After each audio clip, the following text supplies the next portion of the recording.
Streaming on clickorlando.com, you're watching News 6 at 10. I felt very scared, actually. I immediately started crying. Only on 6, a family outraged, kicked out of Universal, banned from coming back over a keychain. Why that mom calls this a huge overreaction. And it's not bad yet, but fog is rolling into Central Florida, and it could be pretty thick. Meteorologist Jonathan Kegas breaks down what it means for your morning drive. And breaking out of Oregon, the FBI said a man and woman were shot by Border Patrol one day after that deadly shooting by ICE in Minneapolis. Also developing, it's never happened before. NASA is bringing a crew home early from the ISS over an astronaut's health issue. What we know about what happened. And big safety changes by Roblox, why the online gaming platform will make you show your face to help protect children from predators.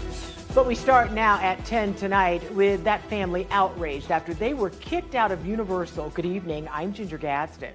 Glad you're with us. I'm Matt Austin. They were banned, fined, and accused of shoplifting at Epic Universe. The mom calls it a big misunderstanding and an even bigger overreaction by the park. She says she walked out of a store to take care of their upset child who is on the autism spectrum. Yeah, they are demanding an apology backed by a high-powered legal team. Your Orange County community correspondent Troy Campbell is outside Epic Universe tonight with a story you'll only see on News 6.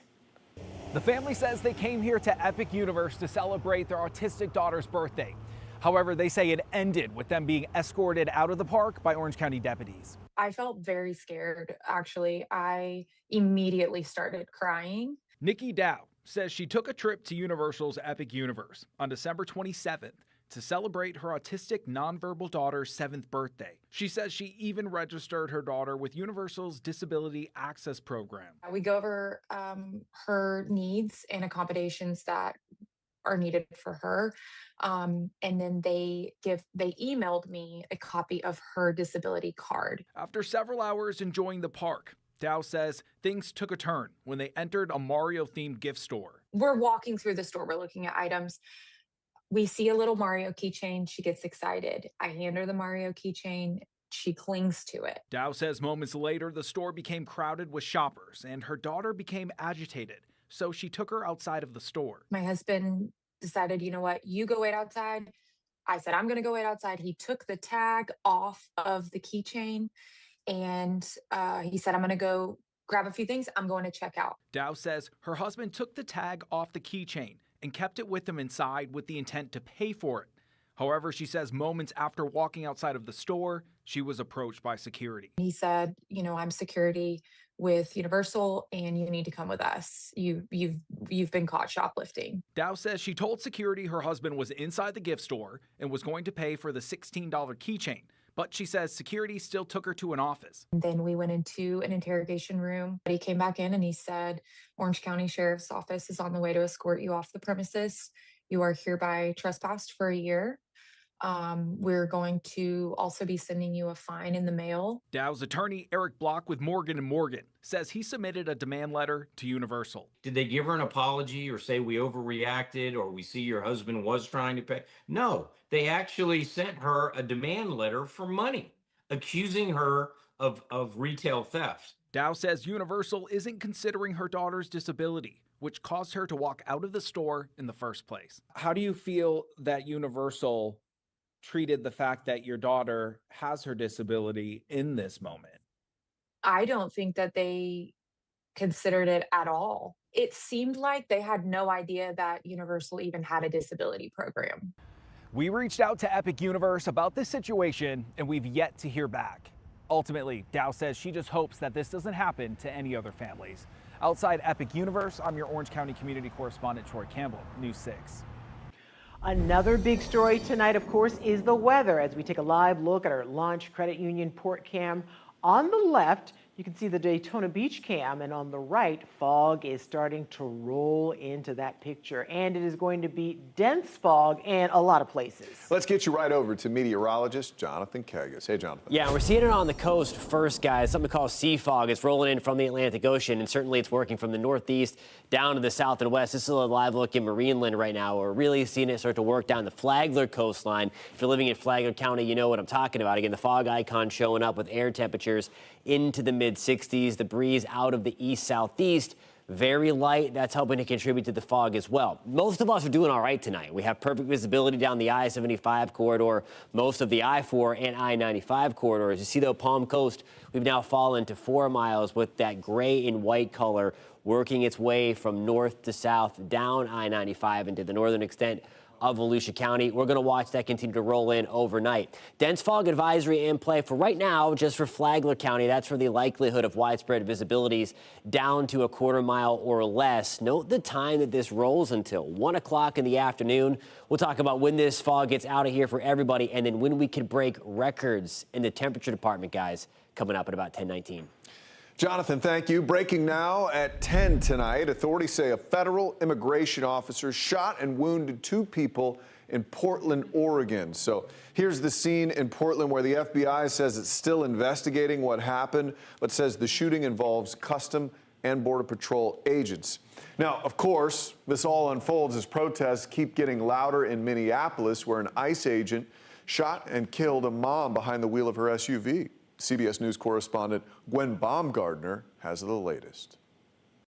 Authorities say federal agents shot and wounded 2 people in Portland, Oregon on Thursday. When the shooting happened, the U.S. Department of Homeland Security says U.S. Border Patrol agents were conducting a targeted vehicle stop involving suspected Venezuelan members of the Tren de Aragua gang. In a posting on X, the agency says when agents identified themselves, the driver attempted to run over the officers.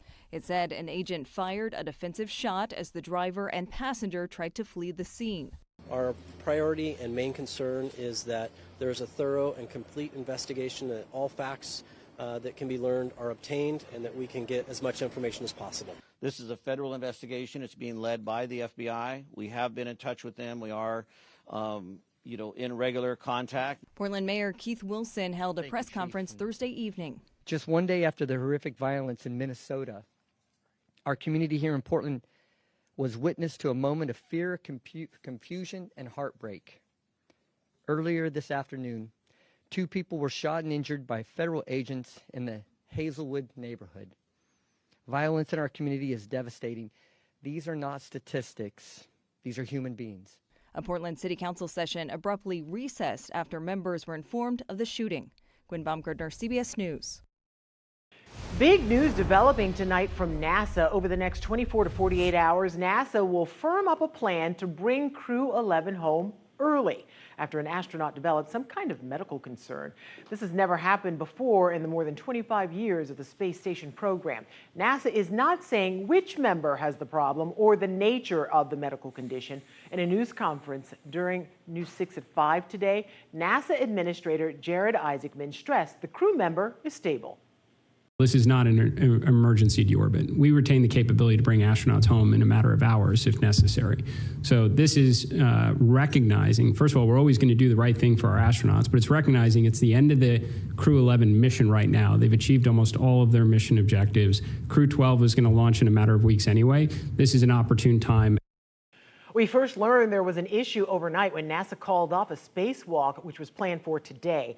It was to be carried out by the 2 American members of the crew, Commander Mike Fink and flight engineer Zena Cardman.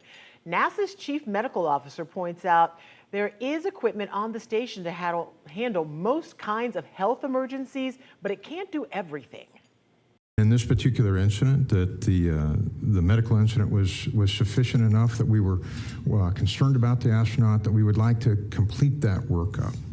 And the best way to complete that workup is on the ground, where we have the full suite of medical testing hardware.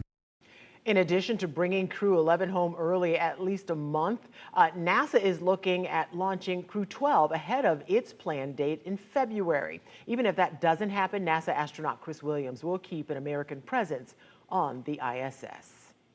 We, of course, will keep you up to date as Plans develop on News 6, clickorlando.com with push alerts like this one from our News 6 app. Search WKMG in your app store. I think it's pure evil. That's how one neighbor in Ocala is describing what police are calling a senseless and random killing. One moment, an Ocala man is outside gardening in his front yard. The next, he is shot and killed. Today, the man accused in that shooting yesterday at his first court appearance. News 6's Tylisa Hampton shares more on that as neighbors are still reeling from what some say happened in the blink of an eye. Well, in this garden area is where neighbors tell me a man lost his life to a random act of violence that's led to shock and concern for many living in this area. For some, this Ocala neighborhood is quiet again. But for neighbors here, Wednesday afternoon was anything but. It was scary as hell, and I just think that is pure evil. Police say just after 3:30 p.m., a call came in of a suspicious person with a gun on Southeast 3rd Street. That person noting a man with a gun tried to talk to him, and when he did not stop, the man cocked his gun. Then moments later, another call reported a nearby shooting. 64-year-old Harold Harper was found shot in his front yard while gardening and later died. Deputies arrested 29-year-old Isaac Toy 2 blocks away, saying the shooting was a random act of violence. And it was across the street where a neighbor says she heard the gunshot, a sound she will never forget. And we thought we heard what sounded like a car backfiring, and we heard the boom, just one shot. Joan Zeller says she saw the suspect walk, not run, away from the scene. She and her family rushed to help, finding Harper in his garden bed. Looked out the window and saw an individual. His wife was frantic, so she opened the door, and we realized what happened, ran over to him. And I can't go into detail. Toy appeared in court Thursday. A judge denied bond. He faces multiple charges, including homicide, the shooting leaving neighbors on edge. I'm going to be on my P's and Q's. Many remembering Harper as a kind-hearted man. A wonderful man, kept to himself, worked in his yard. Just by looking at each flower planted. Mr. Harper loved his yard, enjoyed gardening. They see a reflection of joy and how much Harper loved to watch life bloom. And my prayers go out to his family and his wife. And you can see a bouquet of flowers left at the front of the door. Many telling me that he was a good man, and their thoughts and prayers are with his family, hoping justice will be served. Reporting for News 6, I'm Tylisa Hampton. New at 10 tonight, joggers and walkers will soon see fewer wheels on the West Orange Trail. Tonight, Winter Garden City Commissioners unanimously approved new crackdowns on e-bikes. For one, e-bikes capable of reaching 28 miles an hour are now banned on the trail. That's welcome news to people who use the trail often. I think there needs to be changes. The kids are it's not just kids, but they're flying up and down on the scooters, on the e-bikes. It's just dangerous for families and people walking on the trail with dogs, kids. They're putting other people in danger. They startle pedestrians. They weave in and out, sometimes very carelessly with cars too, and it's a little frightening for everybody. The ordinance also bans motorized scooters citywide on all sidewalks less than 8 feet wide, and no one under 15 is allowed to operate an e-bike in city limits. Violators can face a $100 fine. Big safety changes tonight by one of the biggest and most popular gaming platforms for kids. Yeah, Roblox is already being sued by at least 2 local families and the state. Now the company is rolling out something new. Next at 10, while you'll now have to show your entire face when you log in to help protect kids from predators. And should playtime be mandatory for middle schoolers? How a lawmaker in Tallahassee is championing a bill proposed to buy some students here in Central Florida. You'll hear from them in minutes. You're watching News 6 at 10. We are live on a Thursday night covering Bay Hill, Weirsdale, and all of Central Florida. This portion of the news is sponsored by Central Florida Honda Dealers.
Now on News 6, a mega popular online game is now requiring age checks for users. Roblox has been accused of not doing enough to protect kids. Yeah, these age checks are for people who want to message others on Roblox. It comes in the wake of concerns that predators can create a Roblox account and pretend to be another child or a teen.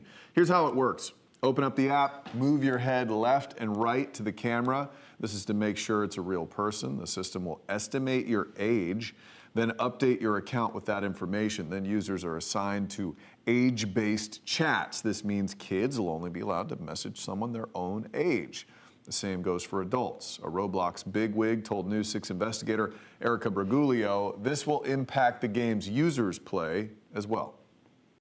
Each game has a content maturity rating based on, think of it sort of like a movie rating, right? Think based on the same kind of components that you would have in a traditional movie rating. And all games on the platform that are available to play are required to have that content maturity rating on them. And now with age checking, we will adjust your default access to those games based on the age that we've estimated you to be. The state of Florida is suing Roblox, accusing Roblox of not doing enough to protect children online. What is your response to that? Yeah, you know, we share the Attorney General's concerns about safety, and we're deeply committed to safety on the platform. Today's requirement is just one component of our safety approach. And of course, you can find our previous reporting on those lawsuits and a breakdown of how the age check works inside Erica Briguglio's story on clickorlando.com. Recess could soon be mandatory at middle schools across Florida, all thanks to a new bill filed today. The idea, though, didn't come from lawmakers. Yeah, it was dreamed up by 3 Osceola County middle schoolers who say every kid deserves a break throughout the day for their mental health. News 6's Alex Cook explains. This is a bill your kids are going to love. Mandatory recess at Florida schools through 8th grade. That recess requirement was already in place through 5th grade, and those students that drafted the bill say even adults get breaks throughout the day, and they think having this time to decompress in the middle of their school day should benefit everyone. It's hard to shake off the exhausting feeling from work, and so like people from work have work breaks. School is just like work but without the pay, and so because of that, we believe that kids should also have a time to have a break and just decompress, relax, take a breather from everything that's been happening during school. Florida Representative Paula Stark says she was thrilled to announce she filed the bill for the 2026 legislative session, posting on social media, "Recess isn't just play. It boosts focus, reduces stress, and supports physical and mental health. Our middle schoolers deserve this break too. Starting in 2026-27 if passed, let's prioritize student well-being." This bill isn't just a random idea. It's the winning proposal from Stark's annual Build a Bill competition in Osceola County, where middle school students learn how to draft and pitch legislation. News 6 was there when the students at Neptune Middle School in Kissimmee competed last October to see whose bill would be adopted by Representative Stark. Carly, Lucy, and Elsmont.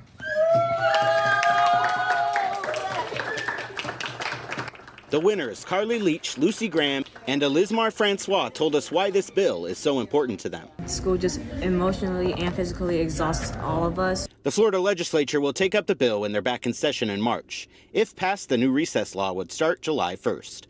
I'm working to get in touch with the students who wrote the bill now that it's officially filed. Keep an eye out for their reactions here on News 6. In Orlando, Alex Cook, News 6. Well, tracking people convicted, well, never mind. We're going to talk to Jonathan because he's there right now. Clearly, that's what we're going to do. Jonathan, I'm sorry. I don't know why I wanted to bypass you. I want to hear what you have to say about the fog out there tomorrow morning. Yeah, the fog is coming in thick already. It's very, very minimal at this point in the sliver, but it is thick where we have it. Palm Coast into Marineland, back to Flagler County, and then it extends back into St. Johns County. Back perfect visibility now in New Smyrna Beach to Cocoa Beach. We're looking all right in Leesburg and the Villages at this hour. Most of this, and really all of this right now, coming in along the coast. Gradually through the evening, it's likely going to spread to some degree further inland. Right now, that dense fog advisory only in play for Flagler County. That just means that we have the best opportunity for the most widespread fog that would get visibility down to a quarter mile or less. It doesn't mean we're not going to get fog everywhere else, just the best opportunity for the real thick stuff going to be closer to the coast. This chunk of high pressure right here that's departing the coast of New Jersey, it is giving us a breeze off of the Atlantic, and that's really the reason why we have that sea fog, as we call it. It's bringing some warmer air in over the cooler water. It's helping that air mass to get a little saturated, and then it's helping to get that fog to develop right along the coast and then push further inland. So here we go through the morning. That's 8 o'clock. And notice where we have the thickest fog, pretty much North Brevard County, back along the I-95 corridor through about Jacksonville. Melbourne, we're going to see some fog likely roll in by that point. And then we'll have more patchy fog through I-4 and also through I-75. But notice where we do have the thickest and most widespread fog is going to be closer to the coast. Then as we get towards 11, most of that is going to push back out to sea in a road. I do expect us to keep some fog closer to the coast even by 11 o'clock, even though the model here is showing perfect visibility. Forecast quickly improves and warms up big time. There's 9 o'clock near 70, back to the middle 70s by 11, lower 80s by 1 o'clock. That will put us in record territory by the afternoon.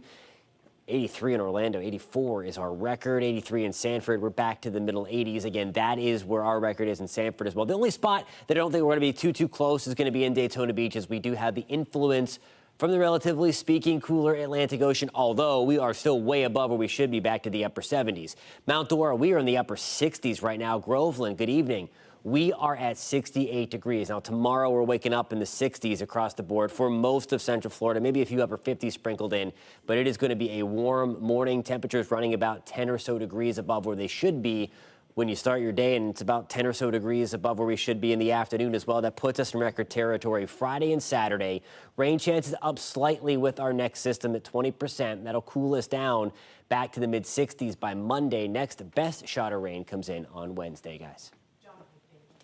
Tracking people convicted of domestic violence, at least one leader in Volusia County wants to create a database. And he wants to make it mandatory. Next at 10, your Volusia County community correspondent Molly Reed explains how it could work.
The idea is that if you're convicted of domestic violence, you would have to register for the Volusia County database, similar to how sex offenders have to register. Then the councilman says, if, for example, if you're looking to date someone, you could go onto the database online and see if they've been convicted. And one of the biggest reasons for what happened to a family member of mine where violence existed in the relationship and it caused some serious issues. It could have been obviously a lot worse. So I thought to myself, wouldn't it be prudent if this individual had had some sort of history that we were aware of it? The idea for the county ordinance came from Volusia County Councilman Matt Reinhardt. And I don't want to put a time limit on it. I don't want to put number of convictions. I want it to be serious. Tennessee just became the first state to launch a domestic violence offender registry. In 2022, a Florida senator tried to pass one, but it died in committee. Reinhardt hopes Volusia's ordinance would push Florida to adopt it statewide. Now, the county council just voted to have county staff do some research on how this will work, and then the staff will present their findings at a future meeting. But while here at the county building, I actually ran into Sheriff Mike Chitwood. I asked him what he thinks about this.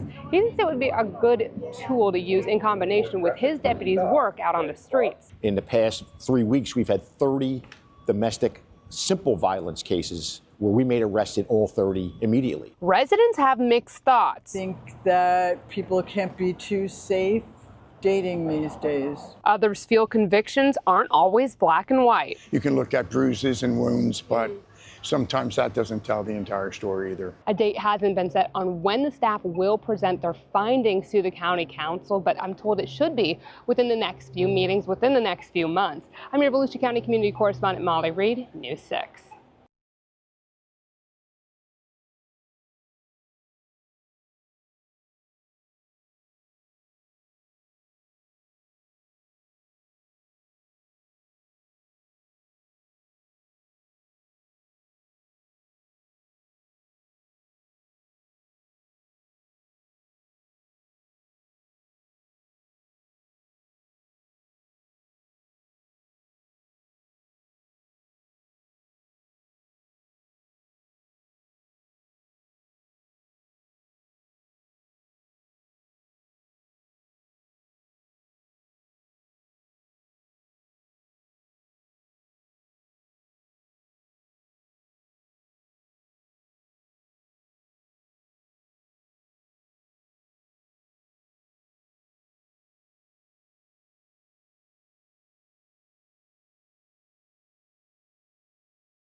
Hey, thanks for watching. You can find all of tonight's stories plus breaking news on News 6 Plus. It's free to download to that smart TV or streaming device. We'll see you at 11.